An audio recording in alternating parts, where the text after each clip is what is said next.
आजकल एक टर्म बहुत पॉपुलर हुआ, वो है फास्टिंग। कई लोगों का ओपिनियन है फास्टिंग करने से अल्सर बन जाता है। कई लोग सोचते हैं फास्टिंग करने से बॉडी हील हो जाता है। असलियत क्या है, इसके बारे में मैं आज डिस्कस करने जा रही हूँ। ये तो सच है, फास्टिंग के ऊपर ही 2016 में जापानीज साइंटिस्ट नोबेल लिया है। हमारा पुराना शास्त्र जो है बहुत देखा जाता है फास्टिंग का एप्लीकेशन। जैसे कि हम लोग एकादशी में फास्टिंग करने का रिचुअल्स है, कई पूजा पर्वन होती है तो फास्टिंग हो जाता है।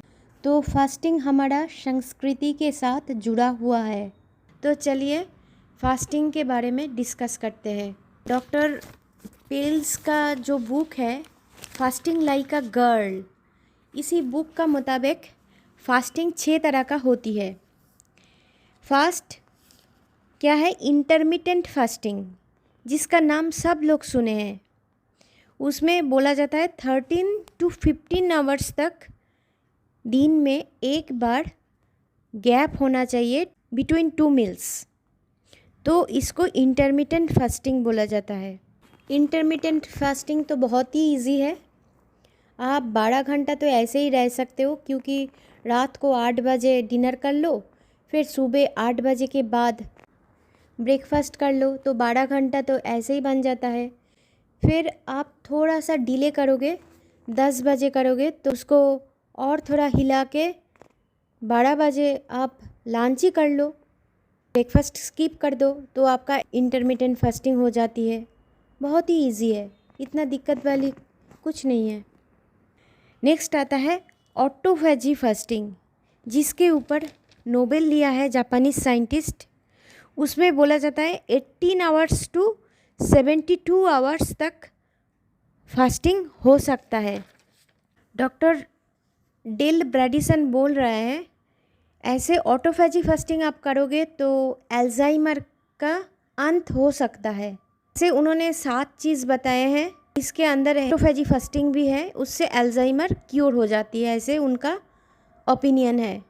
फिर 3 नंबर में आता है गट रीसेट फास्टिंग, मतलब अपना गट माइक्रोबायम जो है उसका काउंट, बैड बैक्टीरिया का, बैड माइक्रोब्स का काउंट जब बढ़ जाता है, आपका गैस्ट्रोइंटेस्टिनल बहुत सारे ट्रबल्स आता है, वो ही हमारा ब्रेन में सिग्नल पहुंचाता है, तो आपका पूरा बॉडी का होम्योस्टेसिस ख़राब हो जाती है। तो इसके लिए फास्टिंग करना बहुत इफ़ेक्टिव होती है। उसको बोला जाता है गट रीसेट फास्टिंग, जिसमें बोला जाता है आप दिन में एक बार खाओ, फिर 24 आवर्स आप मत खाओ, फिर उसी नेक्स्ट दिन उसी टाइम पे फिर से खा लो। इसको बोला जाता है गट रीसेट फास्टिंग। मैं ये फास्टिंग बहुत पसंद करती हूँ। हफ्ते में एक बार या 2 बार मैंने गट रीसेट फास्टिंग कर ही लेती हूँ। नेक्स्ट आता है फैट बर्नर फास्टिंग। वो क्या है? उसमें बोला जाता है 36 आवर तक फास्टिंग हो सकता है। 36 आवर आप फास्टिंग करो, फिर 12 आवर्स में आप जितना मन है, जो चीज़ खाना है, जो आपका पसंद है, खा लो। 3 दिन फिर फास्ट कर लो। ये जो प्रोसेस है इससे इतना इफ़ेक्टिव नहीं है। ये फैट झड़ता है ठीक, मगर ये फैट फिर से वापस आ जाता है। नेक्स्ट होता है डोपामिन रीसेट फास्टिंग। आप सब लोग इतना हेल्थ कॉन्शियस हो, डोपामिन के बारे में सुने हैं, केमिकल मैसेंजर है। डोपामिन के बारे में थोड़ा सर्च कर लेना तो आइडिया क्लियर हो जाएगी। डोपामिन रीसेट फास्टिंग में क्या है, आपको 3 डेज़ फास्टिंग करना पड़ेगा।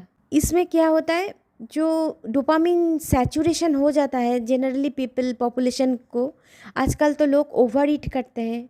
एक बर्गर खाने के बाद फिर दोबारा बर्गर खाने का मन करता है। 2 रोटी से, 2 पराठा से किसी का मन नहीं भरता है, 4-5 खाने का मन करता है। तो ये क्या है ना, डोपामिन जो उससे और खाओ ऐसे एक सेंसेशन आता है। और जब डोपामिन का सैचुरेशन बन जाता है बॉडी में, तो खाना खाने के बाद आपका जो सेटिस्फैक्शन वो कभी फुलफ़िल नहीं होता है। आपका ये सैटिस्फाई बनता ही नहीं है। तो इसलिए डोपामिन को रीसेट करने के लिए आपको 3 डेज़ तक फास्टिंग करना पड़ता है। इसमें डोपामिन सेंसिटिविटी आ जाता है, डोपामिन रेजिस्टेंस जो है वो सही हो जाता है, आप खुद को रोक पाते हो। और जब डोपामिन इतना हाई है, हमेशा मन करता है ये खाओ वो खाओ, ये थोड़ा चाख ले, ऐसे हो जाता है। फूड का रेसिपी यूट्यूब में सर्च करने लग जाते हो, ऐसे हो जाता है। लास्ट में आता है इम्यून रीसेट फास्ट। इसमें क्या होता है, इसमें कैंसर को रेक्टिफाई करने के लिए जो फास्टिंग होती है इसको बोला जाता है इम्यून रीसेट फास्ट। ये फॉरेन कंट्रीज़ में, फर्स्ट वर्ल्ड कंट्रीज़ में बहुत पॉपुलर हो चुका है। Cancer research professor, international figure Thomas Seyfried बहुत ही कैंसर पेशेंट को रिवर्ट कर दिए हैं, इम्यून रीसेट करके प्रूफ कर दिए हैं जो कैंसर कोई जेनेटिकल डिजीज़ नहीं है, कैंसर एक मेटाबॉलिक डिजीज़ है जो excess carbohydrate and excess vegetable oil से चालू हो जाता है। इंसुलिन के वजह से, इंसुलिन रेजिस्टेंस से ये कैंसर बन जाता है। एनी हाउ, ये इम्यून रीसेट फास्ट में बोल रहा है जो कैंसर पेशेंट है वो कीमोथेरेपी लेने के बाद, कीमोथेरेपी में बहुत सारे इलेक्ट्रोलाइट्स, एंटीबायोटिक्स, बहुत सारे कुछ मिला के ब्लड में डाला जाता है। कीमोथेरेपी लेने के बाद कैंसर पेशेंट का बहुत सारे इंटरनल इम्प्रूवमेंट हो जाती है। तो ये इम्प्रूवमेंट को पकड़ के रखने के लिए 3 दिन वाटर फास्ट करना पड़ता है। 3 दिन वाटर फास्ट मतलब कीमोथेरेपी लेने के बाद आके एक बूंद पानी भी नहीं, ऐसे 3 दिन रहना पड़ेगा। तब जाके उनका जो स्टेम सेल्स है, उनका जो ब्लड सेल्स है, एरिथ्रोसाइट्स है, वो डीएनए है, वो रिपेयर हो जाती है। माइटोकॉन्ड्रिया स्पेशली वो रिपेयर हो जाती है। तो इसलिए इसको इम्यून रीसेट फास्ट ये कैंसर रिवर्सल के लिए, मेटाबॉलिक हेल्थ इम्प्रूवमेंट के लिए अंडर सुपरविजन किया जा सकता है। कई लोग वो बहुत सारे फास्टिंग कर लेते हैं, 3 दिन के ऊपर, ऐसे 10, 15, 1 महीने तक कर लेता है, मगर सबके लिए ये रिकमेंडेड नहीं है साइंटिफिकली। मैक्सिमम आप 3 डेज़ तक फास्टिंग करो तो आपका हेल्थ में बेनिफिट होता है। उसके बाद आप साइंटिफिक वे में फास्टिंग नहीं कर पाओगे तो उससे आपका नुकसान पहुंचाता है, बॉडी में, सेहत में असर आता है ज़्यादा फास्टिंग का। हाँ, ये हो गया 6 तरह का फास्टिंग। फिर आता है फास्टिंग आप कौन सा फूड खा के कर सकते हो। ऐसे फूड खा के आपको फास्टिंग करना चाहिए जिस फूड खाने से आपका सैटिस्फाई बना रहा है।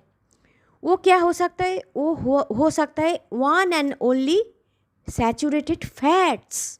सैचुरेटेड फैट खाने से आपका सैटिस्फाई बना रहता है, आपका बार बार भूख नहीं लगता है, इजीली 24 आवर्स तक फास्ट कर सकते हो। तो क्या खा के आप फास्टिंग कर रहे हो, ये बहुत ही इम्पोर्टेंट बात है। इंसुलिन को सप्रेस करके आप रखना सीखोगे तो आपका भूख ज़्यादा नहीं लगेगी, आप फास्टिंग कर सकते हो।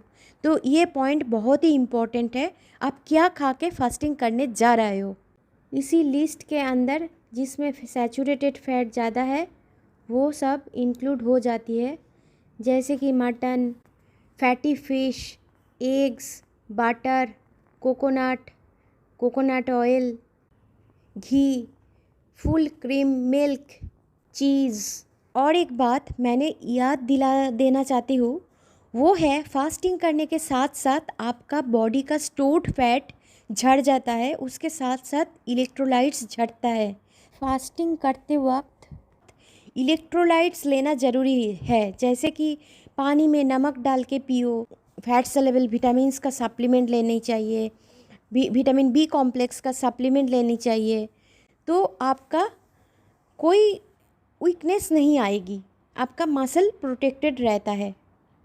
लास्ट में आप लोगों को एक स्पेशल इन्फॉर्मेशन में देना चाहती हूँ, वो है हाइपोग्लाइसेमिक लोगों ने सोचते हैं मुंह में ग्लूकोज क्या कार्बोहाइड्रेट कुछ मीठा चीज़ डालने से ही उसका ब्रेन को फूड मिल जाता है, मगर ऐसा नहीं है। बॉडी आपको ट्रस्ट नहीं करते। आप मुंह में कार्बोहाइड्रेट डालते हो, ग्लूकोज डालते हो, रॉ ग्लूकोज डालते हो, तो mTOR बोल के एक जीन एक्टिवेट होता है। वो हेल्प करता है बॉडी को खुद का खाना बना लेने के लिए। तो वो खुद का खाना क्या है? कोएंजाइम Q10, जो ब्रेन को मिलता है और आपका बॉडी एनर्जाइज्ड हो जाता है। इसको बोला जाता है सेट पॉइंट। जिसका बॉडी जितना सेंसिटिव होगी वो जल्दी जल्दी ब्रेन फूड बना लेता है। बार बार खाना खाने से ये सेट पॉइंट बिगड़ जाता है। mTOR जीन काम करना बंद कर देता है।